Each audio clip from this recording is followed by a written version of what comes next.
Okay, guys. So thank you so much for visiting. This is our yet another podcast or interview series with interesting people from blockchain world, from Web3, and I'm pretty excited to disclose our next guest today. So we got Nicole Nguyen here visiting us. Nicole, thank you so much for coming. It's super pleasure. Can't wait to start today's interview. Thank you so much for having me. And today is an exciting day. It's International Women's Day, so I'm double excited to have such a wonderful guest today. So let me remind you real quick, Nicole is a co-founder at APAC DAO and also founder at Vietnam Fintech Summit. So yeah, it's a pleasure having such a interesting host, such an interesting guest today. Thank you. Yeah, so it's a pleasure to be here. I'm based in Vietnam right now, so settling in after maybe a month and a half traveling. So, very excited to discuss about, or share about what I have been doing in this space today in the International Women's Day. Yeah, totally. So as far as I know, Nicole, you've been involved in Web3 and fintech long before it becomes like mainstream. So what actually initially drew you to this space? So, I mean, I think different people have different motives, but to me, it has always been about, I think the people that I was fortunate to meet, on the, with this journey. I actually got into the space, kind of accidentally. So I got a friend who has been an engineer in a blockchain R&D company in Vietnam. So he kind of tried to, inspire me by sending a lot of these documents, especially the white paper of Bitcoin, which was coined like 15 years ago. I was kind of in between careers. I have been doing all sorts of jobs from, corporate job to startup job, opening my own fashion brand, my own bikini shop. But I think that still things didn't click, so I was like kind of trying to find something that would excite me, and let's say that's something that would give me some cause to actually to have more personal growth. So I actually joined into the space without knowing what it is. So that back then, how Bitcoin was taken very negatively by a lot of the people. So it was When was associated with it? so many scams. Yeah, so that was like 2016. That Oh, was really that like early? Oh my yeah, God. that early. And I had to I had to lie to my parents about the job that I've been doing. It took so much time Yeah. to explain that I'm not involved in a scam. And I would rather, kind of choose an event and marketing job, just to make them feel safe and assured that I actually got a job. I'm actually doing something, because Asian parents, we Yeah, always want really. people, or we always then want our kids to be like, like to be in high flying careers, maybe like doctors, engineers, changing the world, but within limits. So that was how the Asian kind of mindset was coined around this space. So, I was involved in the community building since 2016 with my company, and then moved on, working in a couple of companies, traveling in mostly Southeast Asia, so Thailand, also Indonesia. I used to build the community for Toko Crypto, which is the largest exchange in Indonesia, and they were also like the branch of Binance in Indonesia. So I have been like here and there, out and about, building communities for a lot of the companies. And then when we have like kind of a network out there, so I just thought to myself like why I shouldn't start my own community, like starting as a network or circle of friends first, and trying to be like very neutral, informative, as well as resourceful for all of the friends that I know when they want to explore the Asian market. So we started APAC DAO 3 years ago as a group of friends, just hanging out first. And then we just started to do more events, gathering people. And for now, we have been able to gather like over 3,000 members in Asia. And we help some of the folks like Ripple, Story Protocol, Arbitrum as well to host events here in Vietnam and Southeast Asia to help them to grow the community in Asia. So we have been still active in the community space. And starting from last year, we have started to invest in some projects, very small ticket. But we also someone to help them with the network that we have. So basically, we can support any projects coming to Asia in terms of community initiatives, events, and outreach and market outreach or go-to-market strategies.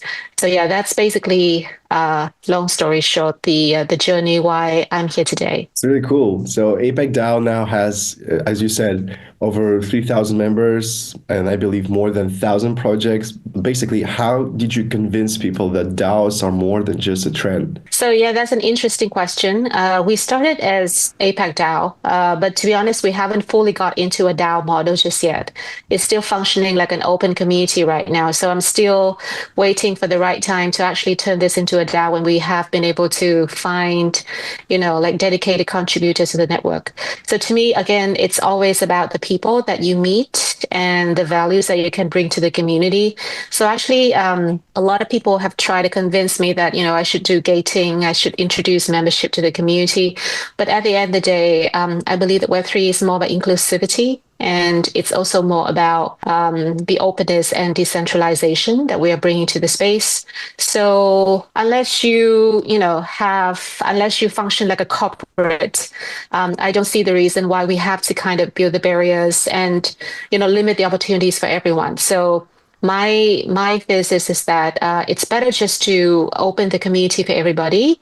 And then once the community is big enough and when people understand what kind of values they can get in, we have different funnels for them to be able to tap into different opportunities. So either investment, business development, or talent recruitment. So there are a lot of these funnels that we can actually add values to people.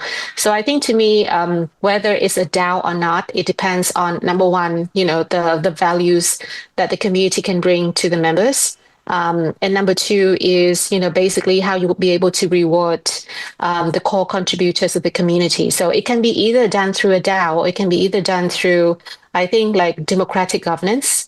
And for now, we are still going with the second option. And I think when the time is right, we will be able to convert this into like a full DAO. But why DAO? Because I'm asking that because many critics say that DAOs now are overrated and like ineffective. So how do you respond to those critics?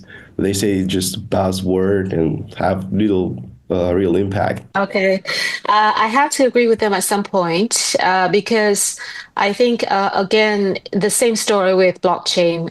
When people talk about Web3, and I don't think we can reach let's say, consensus on what is the best kind of use case, or what is the most valid use case with blockchain. Some people would say it's still about Bitcoin.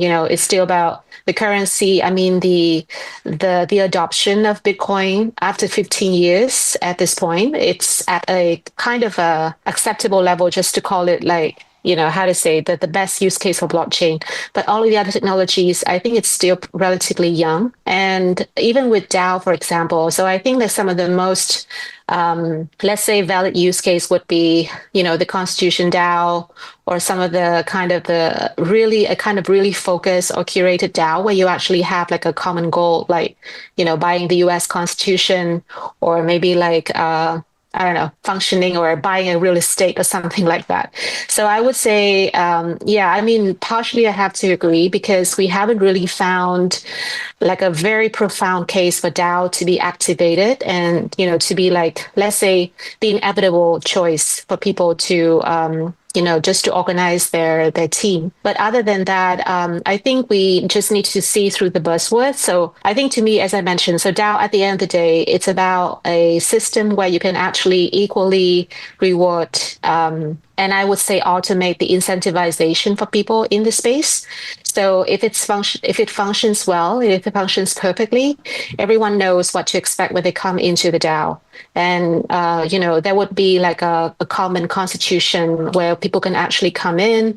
They know the rules, they understand the rules, they follow by the rules, and then they are incentivized to actually support or grow the DAO.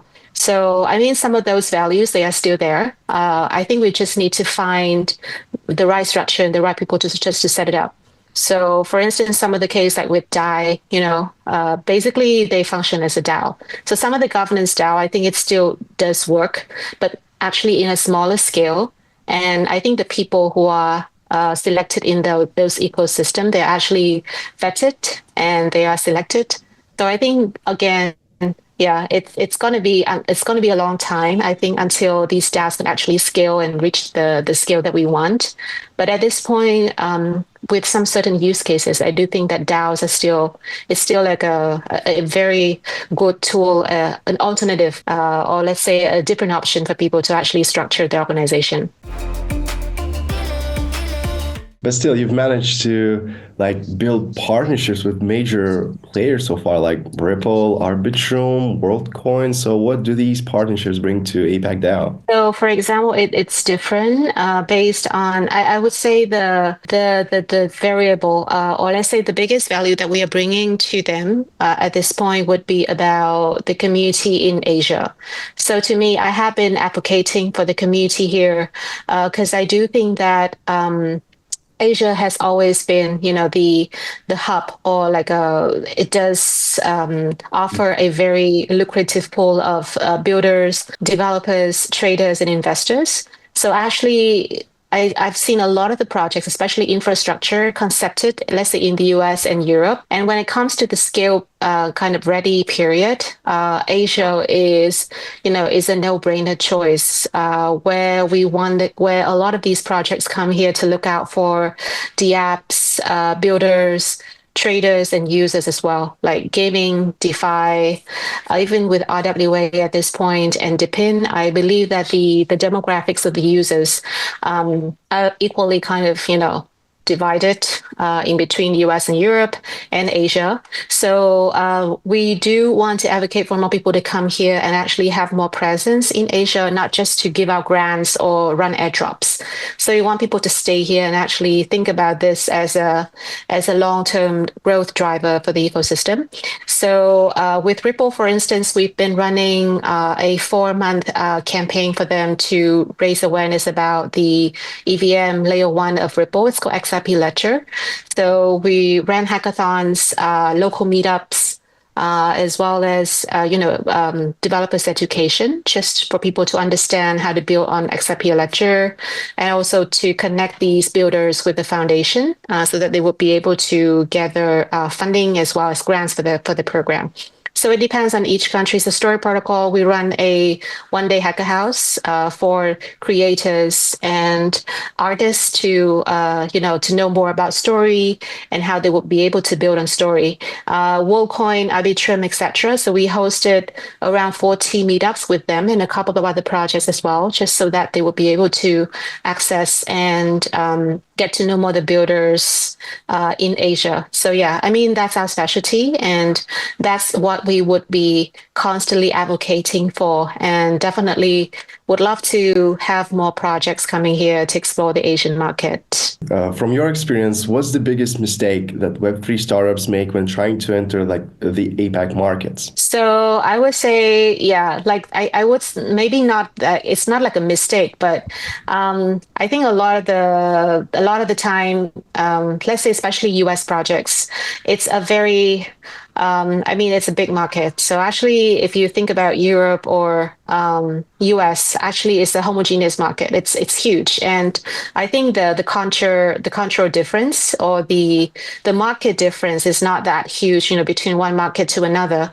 So if we're talking about Asia, even like let's say for example with Southeast Asia, it's 11 countries with so much difference in terms of culture and market. Right. And when you go here, normally, a lot of the time, I don't think people understand how vast and diverse Asia is in terms of the market. So I think they would rather go for maybe sometimes like a one size fit all. So, let's do an airdrop campaign. Maybe let's do a couple of meetups and run some sort of grants or hackathon all over Asia. And then let's say we get some trophy projects, and then we're going to bring this back and, try to kind of maybe do another time, maybe in the next year. Just to activate the Asian market. And I think sometimes that's like the biggest misunderstanding that we have with these projects. And we do need a lot more efforts in, let's say, customizing to these different markets, number one. And number two, as I said, so airdrop and grants are not everything that we are asking for at this point. The users here have become so much more sophisticated, and the builders here definitely they're also more demanding. And the biggest gap that we have here with the builders is not about the money, but it's more about the go-to-market and the marketing, because we do not have the same storytelling skills like in the US. A lot of the projects here, I think that they have very robust development skills, but they don't know how to actually market their product to the international, to the international level. So I think this is something that we desperately need from the foundations and protocols to support us. Yeah. What about Vietnam? It's becoming like a fintech hub now, I believe. So what makes it attractive and what makes it stand out from other countries in this region? I would say Vietnam traditionally has always been very lucrative. I would say among the top 5 countries in the world, which are still growing at this point, like economically, like in terms of macroeconomy, and Vietnam is one of them. So we're still like achieving around 4 to 5% or even more in terms of macroeconomic growth. And we also have a strategic position next to China. Of course, like a lot of the ASEAN market, as well as of course, we are also like having very good relationship, like trade relationship with US and Russia. So basically, it has always been a fintech hub. Just that I believe that in terms of regulatory framework, then we are still working around the framework for fintech and blockchain at this point.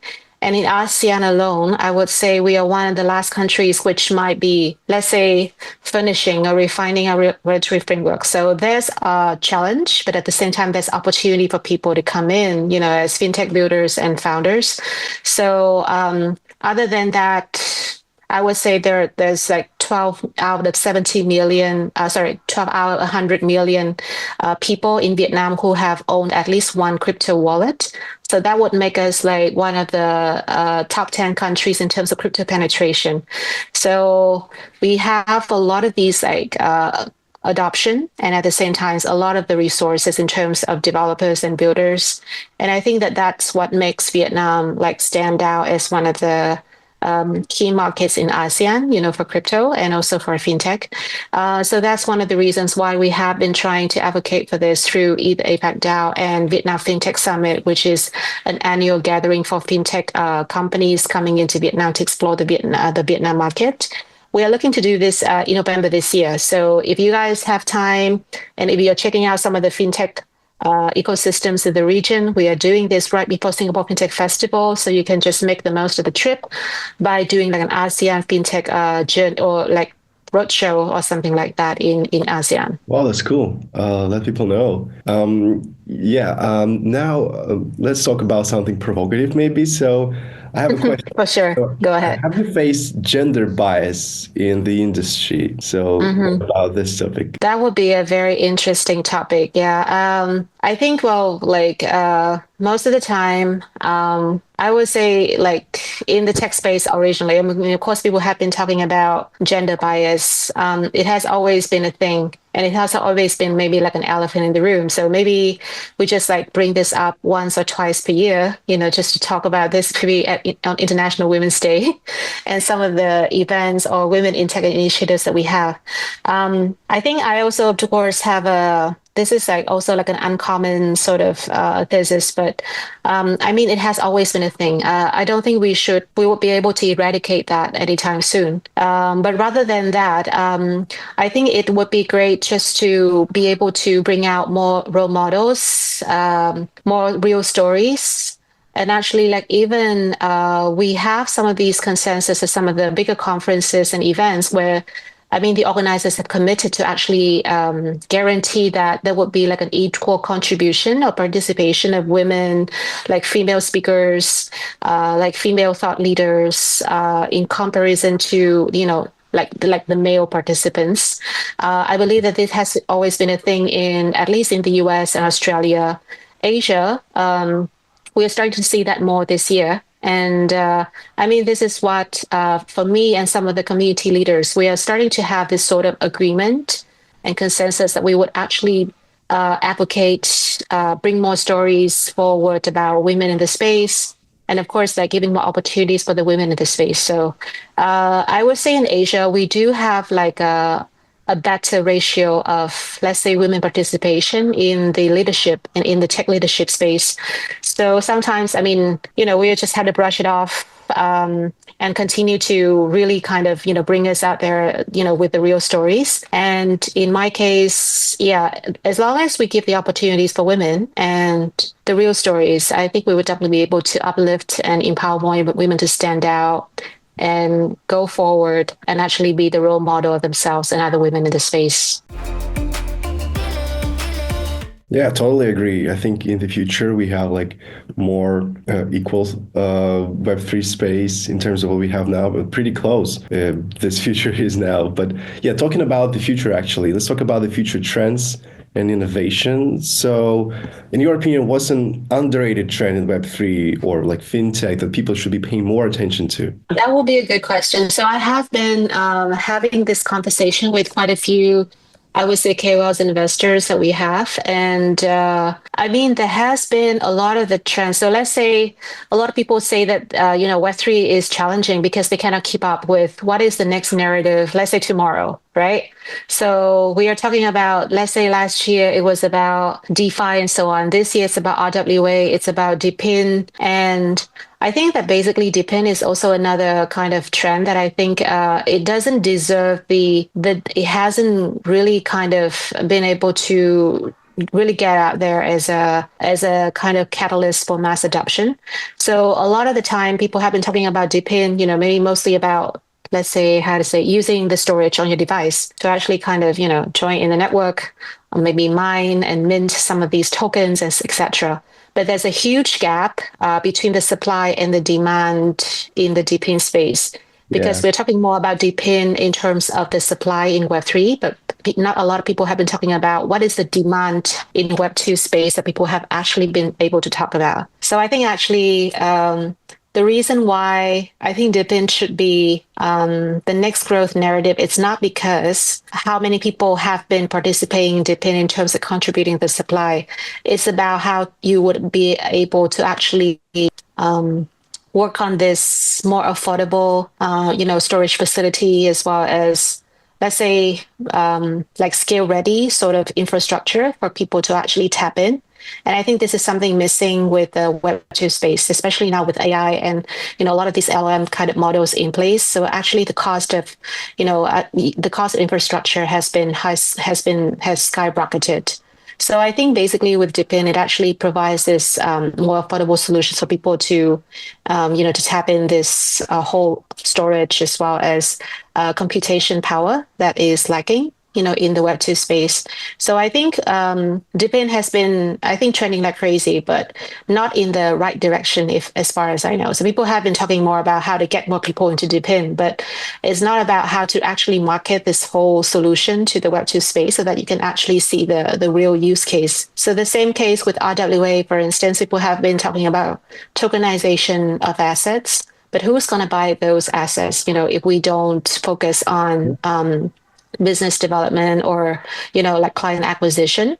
So there's this whole gap in between the Web3 people, like especially the newbies and the people who are interested in when tokens, when they drop, and the other side of the coin, where the other side of the equation, where do you talk about the real use case, how people would actually be able to use these solutions, especially enterprises and institutions. So I mean, RWA and DePIN would be the closest narrative. But if we dig deeper, and then if we look at decentralized finance, for instance, if you see, for instance, with Uniswap, they have been recently kind of going to more regulated market, like let's say Japan or some of the, let's say, more regulated market, just to be able to see how they can actually work with more mainstream players and even the regulators to make this DeFi, a bit more mainstream. So I think at the end of the day, it's going to go back to the use case, right? And who's going to use these products. Exactly, and I think to me, actually getting the enterprise in this space is very critical to actually do what we call mass adoption. So yeah. I don't think that we are running out of growth narratives, but I think we are not really kind of staying with one narrative long enough just to understand what will be the stable, sustainable growth out of this, what is a valid use case out of this. And that's something that we still need to change as well, for you and me as media community people, when we actually speak with so many people every day, and then we need to advocate for the right thing. Yeah. Really, user adoption is a huge problem, but I think we can talk forever about it. So yeah, let's talk about like longer scale maybe. So what's the future of Web3 in Asia? So say in 5 years. So is it, I know, utopia, dystopia, something in between? So what do you say? So I think in Asia, so obviously people have been, I would say still people have been tiptoeing around Web3 at this point, especially for the mainstream organizations. Digital asset might be one of the things that would be trending, and that would be, I would say, top of the town in the next, I think, at least 2 or 3 years, because I think that's a safe space for people to actually tap in Web3.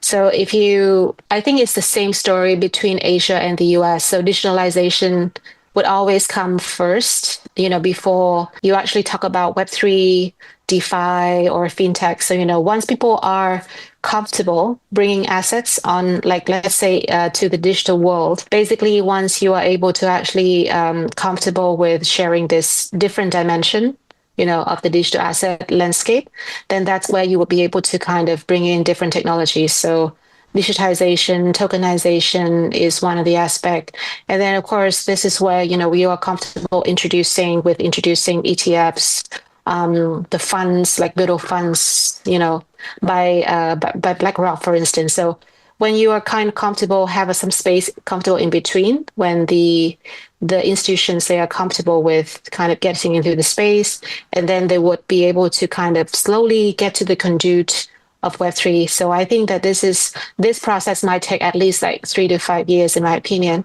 So in Asia, number one, yeah, as I mentioned, so there would be this digital asset conduit for people to actually get onto Web3. That would be the next, I would say, narrative. Number two, regulations. Very boring topic, but we cannot live without it, because Of course. I think, yeah, it has already been the story of 10 years ago, when we were just talking about disrupting the let's say, regulatory kind of space. But then right now, it's actually a must if you are actually thinking about getting the next billion of people onto Web3. So Asia-wide, I think Singapore, Japan, for instance, and Korea, even like, Indonesia and Thailand, for instance, they have already been like working around the framework for digital asset, and the exchange or the business around Web3. I think a couple of other companies which are kind of still considering, like Vietnam, for instance, we would have to follow suit and think about what is the next step for us to actually build the framework around this. So we would see also like some of the fintech companies, like Web3 companies in the fintech space, which might be able to officially get on board with Web3 right now. So I think that would be something that we are looking forward to. The last thing is that I would definitely want to see more, I think, collaboration between the US and Europe and Asia. So we have a huge diaspora population in the US, and also Europe. And we've seen a lot of these, what we call reverse diaspora right now. So people are coming back from those countries to Asia because, as I mentioned, maybe we are one of the few areas of countries which are still growing at this point. So when I was in the US 2 weeks ago, so I've seen a lot of the interest of people who want to go back or either want to explore Asia as their key market. So if we can kind of bring the founders and the stakeholders between the US and Asia, and I think this is going to be the catalyst for a lot of these world-class like blockchain projects. We have always lacked that kind of resources, like great founders, great thinkers, who can actually like help us to bring about these world-class projects in Web3. And I would definitely want to see that in the next 5 years. Yeah, and that's why we are still here. Wow, Nicole, it is a nice conversation we're having so far.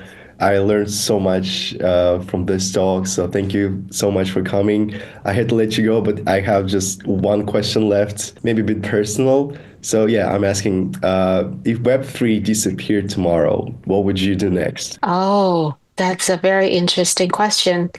Yeah, so I actually have another, I would say I think about another daytime job that we have. So I mean, I have always wanted to be, this is still, under discussion, but my dream job would be to run like an innovation hub for like I mean either an enterprise or corporate here. It seems like a boring job again. It's a corporate thingy. But Yeah. yeah, but so my story is that I have always I've been there, I've done that. I was fed up and then I went here. And then when I kind of in this startup space and I'm in this kind of fast-paced space, I would desperately need, or I really want to bring this sort of idea and innovation back to some of those enterprises and, kind of tapping into the resources and the market or, their ecosystem to, so that we would be able to scale and bring these initiatives to the next level.